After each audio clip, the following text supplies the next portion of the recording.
Alright, what's up, boys, IRL community? Thought I'd drop a about 10-minute video on technical analysis. If you were to get started, here is what I would do. So many different ways to do it.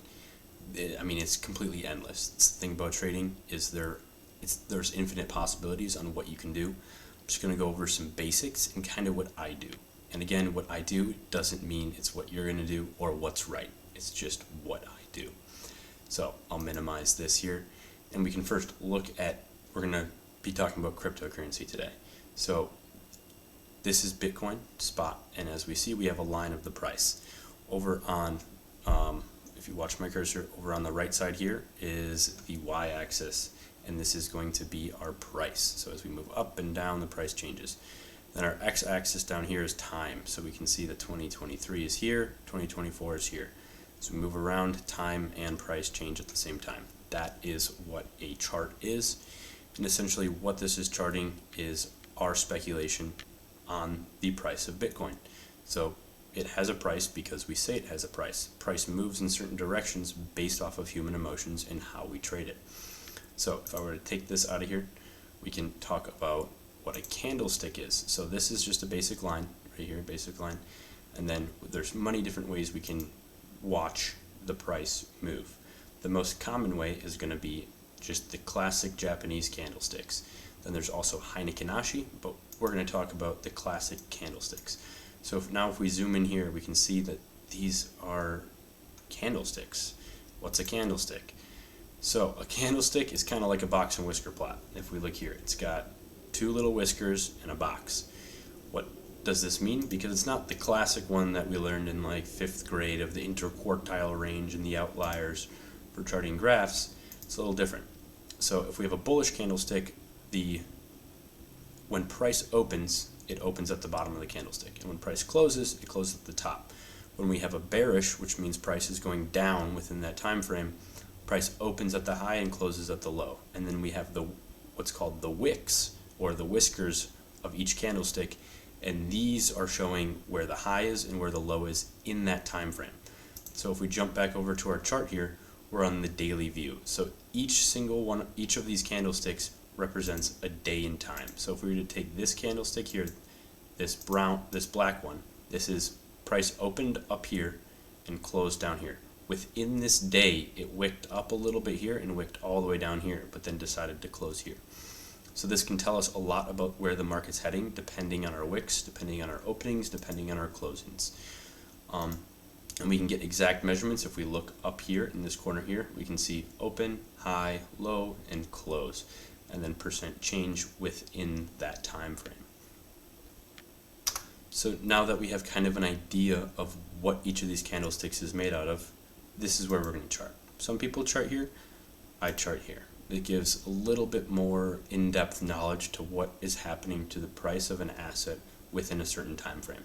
So we can filter by time frames, 4-hour, daily, 3-day, 15-minute, and even down to the 1 second. If I were to go down to the 1 second, it'd be price moving very fast. I don't even know if I can. Oh, I can. Oh, no.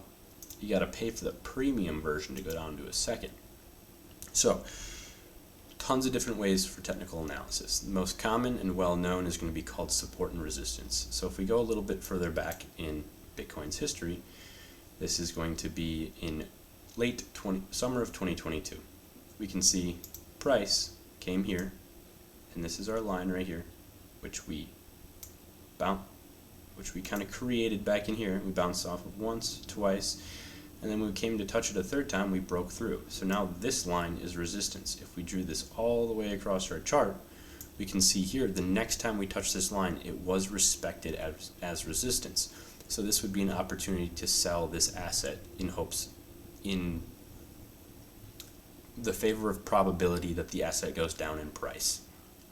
But this, what we call a support resistance line, which is a horizontal line in the market, got flipped. And we can also have support and resistance lines that are not horizontal, that are angled. So say we were to draw a line from here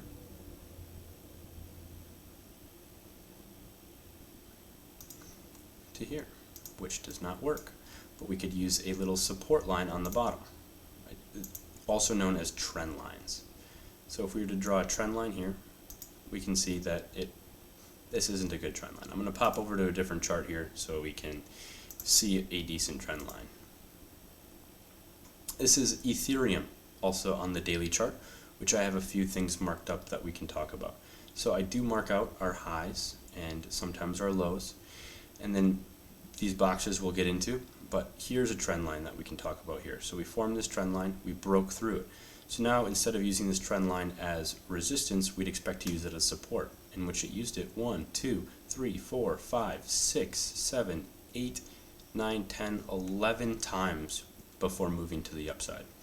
So these would have all been valid trades.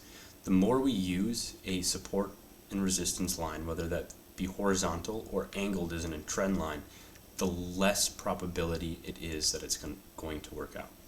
So with trading, we base this off of probability. So we are marking up these charts to kind of develop an understanding of it. When there's nothing on the chart like this, how do we know what to do? We have to have a plan in which we're evaluating the market in an objective way to understand where price is going to go. So we can see that there's a whole bunch of trend lines that we could draw. There's a whole bunch of different support and resistance we can draw. We just got to decide which ones make sense to us and which ones we want to draw. So here we jump over to a Bitcoin chart again on the daily view. And this Bitcoin chart goes all the way back to when Bitcoin was created, way back in the day. So what I've done on this chart, if we look over here, these are my Bitcoin pairs. So I have quite a few different charts that I analyze the price of Bitcoin on, all using different strategies in confluence with my main strategies. So this strategy here is called the spider line strategy. So it's taking all the peaks and valleys from the previous market cycle, bouncing them off a peak and spreading them into the future. As we see through the bear market, these lines, these spider lines, were respected quite well, as we could play buys and sells off of these lines. Even through the bear market here, we were able to play sells, buys, sells, and as we break through lines, we expect to use them as resistance. So this we wanted to use as support because it was broken through, but we broke through it. So now we'd use it as resistance. And as we break through and kind of test this line over and over again, its armor breaks down, and eventually we break through. So with current price action, we're going even higher into these spider lines. And as we see here, we just used one as support. So now this begs the question, if we didn't buy here, are we going to come back to retest or come back down to a lower trend line? So, and we have popped over to another Bitcoin chart. This one is on the weekly view. So if we zoom in, each of these candles is worth 1 week in time, all the way back to Bitcoin's inception that it was charted in 2010. So I'm going to take this off right here, and we can see how messy technical analysis can get if we don't have a plan. So this is my macro chart in which I am basing the future of Bitcoin off of its history. And something that we can remember is history never repeats, it rhymes. So understanding this, we can look for similarities in previous market cycles and previous market price action to monitor a future move. So if I were to take all of this off, we kind of go up. That's what we know. And we go down sometimes. But if we're able to use numbers and math and little pretty drawings, we can objectively analyze the market and make decisions with our money. Okay, so as we look at Bitcoin, now on the daily chart, we can zoom in to see a single candle. So if we see this candle right here, this little white candle with a big wick to the downside and a small wick to the upside, we can go over and understand what candles mean and certain patterns that are created within these candlesticks. Looking for these patterns is a way to trade with technical analysis. So there's a ton of different candle patterns. Some of them that I trade are morning star, evening star, and I do not trade these white soldiers or black crows. But this is a doji candle. And then we can see a hammer candle. So if we look here, this right here would be considered a hammer candle. It's not going to let me draw without seeing everything else. But this is a hammer candle right in there. And using these candles often can give us a idea of what's happening in the market with other confluence. But With my inability to edit my videos, I apologize for the cutting in and out as I'm pausing to recollect my thoughts. But we'll pop over here again to this of candlesticks. So these are all easily Googleable. I'll link these, but investing.com and Benzinga.com is a great place to learn about these. Also, school.stockcharts. So now we're going to get into the idea of the Wyckoff method. So this is created by a guy, Mr. Wyckoff, who discovered this new way to analyze the market. He's got a 5-step approach to doing this. And the main thing that I want you to take from this Wyckoff method is the idea of the composite man. So this idea is that the market is controlled by this person, this magical person, this composite man, who just sits behind the scenes and manipulates the price. As we know, being in crypto especially, there is a thing as price manipulation to scare people away and to get people trapped in positions. And the money will go to the people that know what the composite man is trying to do. So the idea is to understand what the composite man is doing. So to do this, Mr. Wyckoff has came up with this whole idea with basic principles of the law of supply and demand, the law of cause and effect, and the law of effort versus result. So using these laws, we can analyze any chart in the market and use different schematics. So these schematics are quite complicated, and if they're not used correctly, they often will lead to losses. So this is an advanced form of technical analysis that I believe to be one of the best ways to do it. So if you are interested in technical analysis, I would leave the support and resistance behind. Learn it, but don't use it. And to learn these things, you can go over to a site called babypips.com. I have learned quite a bit from here, so you can learn how to trade Forex and learn about crypto. And there's a crypto school, crypto quizzes, crypto glossary, and crypto guides. So you can dive in here and learn all about different cryptocurrencies and different coins and chains and see how those work. But with technical analysis, we know there's a host of other things. So I'm sure you've seen the Bitcoin Rainbow price chart before. This is a form of technical analysis, getting an idea of price based off analyzing the price. So they have these, it's color coded for these kind of sayings. Is it a bubble? Hoodle. Still cheap, accumulate and buy, which can be a great resource for people that don't want to dive into full technical analysis. So as we jump back over to Bitcoin on the 4-hour chart, we can talk about indicators. Indicators use price to create different lines and different information that you can gather from your chart. So a very common one is what's called the EMA bands or the SMA bands, a simple moving average or an exponential moving average. These are the average of the price over a period of time. So the one I have pulled up here, this blue one, as we can see over time, is the 200-day simple moving average. So an average of the price over the last 200 days. These moving averages can be powerful and a powerful way to trade. So we have to decide whether we want to what style we necessarily want to trade. Are we trading with the trend or are we trading reversals? These are both opportunities to take positions within the market. And with these indicators, we can get so many different ones. So I'll pop another one up here that's quite messy. This is a Bitcoin 350 DMA, SMA, MA. So tons of different moving averages and exponential moving averages of the price of Bitcoin. Many of these can get confusing, and something to remember is not more information does not always make for a better decision. Developing a plan, backtesting that plan, and sticking to that plan will work. It's discipline. And at the end of the day, if you're having fun in the markets, you likely will not be profitable long term.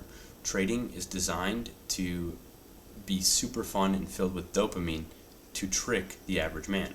If you want to be the composite man, which is the man that controls the market, you have to be boring. You have to follow rules. And that's one of the most difficult things to do in this market.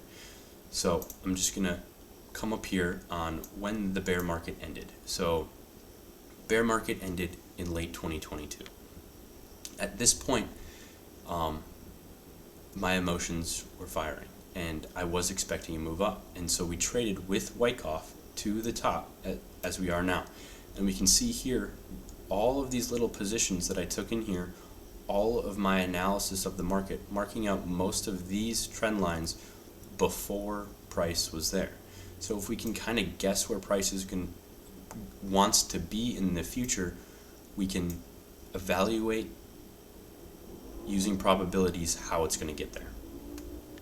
So zoomed out on the same chart here, this is the part we were looking at before, we can see little notes that I write to myself, so I can remember and stay true to my original belief system of what was going on in the market. And that's what we need, a belief system of what is going on.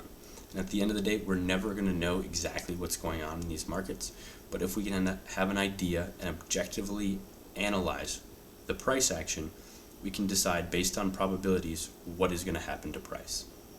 And we can draw that up for ourselves. So I'll minimize this. Oh, this is our page.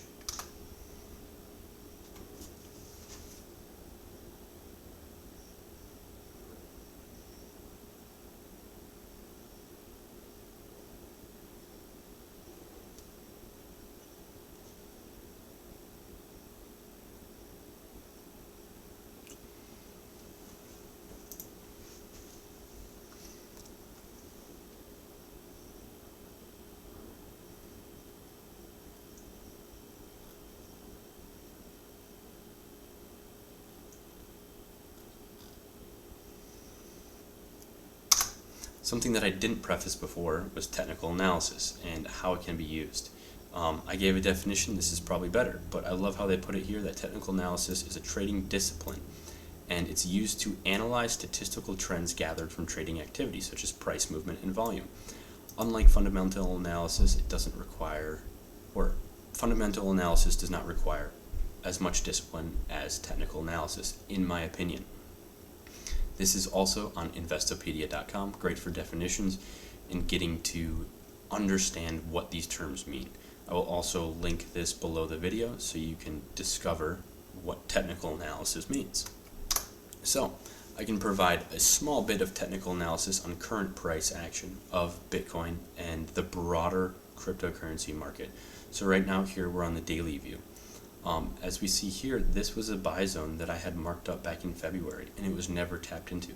This means that there's money resting down here, that people want to buy at this level. This level is $41,000. This is also a level down in here, around $50,000, that we never tapped into. So coming down to the 4-hour chart, we can see what sort of mess that I have marked up right now on these charts. So at the peak here, we did call for a little bit of a top, and we have not broken these highs, so we're still ranging at this level. I am prepared to make a buy at this point. I will jump over here. Should have paused the video. But we're going to jump over here to total 3. This is the total market cap of all of crypto, excluding Bitcoin and Ethereum. As we can see, the price goes back quite far. Here we are on the daily view. And if we throw up our little indicators, we can see that we have a little dashed line here of our previous peak in late 2017, early 2018 of this altcoin market capitalization. And we did use it as support here in 2022 and 2023. 2023. So this is an example of a resistance that was broken through, now being used as support. And we do also have a trend line drawn up here. So this trend line goes from this bottom, 1, 2 touches, and now 3 touches, showing that price is going to move to the upside. Another indicator that I personally use, which can be quite complicated to learn, is called a market cipher. So I'm going to double click my chart, and we can see that this is a market cipher down here. It pulls together a lot of information from these charts, from the price action, from the volume, from the strength of moves, and puts them in a chart. I do believe that this is a big factor in my trading, and I use it in my main trading strategy, and use other strategies as confluence. So something that we did do here is called a divergence. This is a technical analysis term. So right here, we drew a line from here to here, and here we had a move to the upside. Here to here, we drew a line to here. Here, we're having a move to the upside. And I took this trade a little too early. If we go down to a smaller time frame, so now we're on the hour view, we can get rid of that. The line formed in here. This was a breakout, and right here is what's called a liquidity wick. So a bunch of people were just like me, retail traders, not the composite man, took buys right here. The composite man pushed price down to take everyone, all retail, out of their buys, and then continued to move price to the upside. Price moved to the upside and was sitting pretty up here. Now we broke back through this zone right here, which we will call an order block, or also known as a support resistance area. So it's used as resistance, resistance, resistance, broken through. We'd expect it to be used as support now. So support, support, broken through. Now we're expecting to use the same box as resistance. So what that means, we are taking sells from here, which would have been about an hour ago, taking sells in here. Do I short the crypto markets? Yes, I do. I think it's a great way to hedge long-term portfolio growth. And as price moves down, you make money to buy back in at a lower price. It's the best of both worlds. However, we must be careful to not be shorting during periods of this. If we're constantly looking for, say, oh, there's a wick here drawn across here, this is resistance, we're going to short this. Well, we broke through a lot of resistance already, so if this move is powerful, which we can use our market cipher for, then no, we would not take this short. So there are multiple different factors going into taking a position, but where we can start is going to babypips.com and clicking Learning Crypto or Learning Forex or Learning Trading. We'll do Learning Forex. So it's a market unlike they're all markets using price action. So we can start the course and learn about the basics of technical analysis. I haven't dove into crypto school, but we could dive into that here, and it kind of gives an introduction into NFTs, crypto trading right here, 13, Beginner's Guide to Trading Crypto. You could dive into that and learn more about technical analysis, and even search technique. So we can jump over to a technical analysis when trading crypto. This is on babypips.com. I highly recommend that if you're going to jump into some technical analysis, you read through quite a bit of information on this site in using technical analysis when trading crypto. As we can see here, you scroll down, they describe technical analysis, and they show some forms of technical analysis using a trend line, using demand blocks and supply blocks. And then down here, the squiggly two lines, this is called a stochastic RSI, or this is an MACD actually. Tons of different ways to trade crypto. If we pop back over to our chart, take all this mess off, we can go to indicators, and there are thousands and thousands of indicators that we can use. Look at this one, the Gaussian channel. So you can trade using so many indicators, and people will try to sell you them like, oh look, this indicator told me to buy Bitcoin at $45,000. Why didn't I buy it there? This indicator is foolproof. Well, next time it touched this middle line, it broke through. So no indicator is foolproof. No indicator is going to tell you where price is going to go. All an indicator is taking market data and putting it in a form that our brains can better understand. But it's not going to predict the movement of the market. And the market is fluid. So on time frames, each time frame is going to tell you different information about what's happening in the market. Obviously, a higher time frame, such as the weekly view, is going to tell you what's happening on a weekly scale. A time frame such as the 15-minute view is going to tell you what's happening on a 15-minute scale. The smaller the time frames we get into, the more technical analysis is often required to predict market moves. So, did I stay true to my 10 minutes? Looks like we're at 25 minutes, so this was not a 10-minute technical analysis video. If I could edit it, I'm sure I could get it down to about 15 minutes. Otherwise, let me know what you guys think. Let me know what I should dive more into. I love technical analysis, and I love explaining it. Each time I do it, I'm going to get better. This is like my third time doing this one, so I appreciate any questions or concerns or recommendations for a future video. Appreciate you, gents. Good luck trading and expanding your technical analysis knowledge before you start trying to trade. All right, cheers.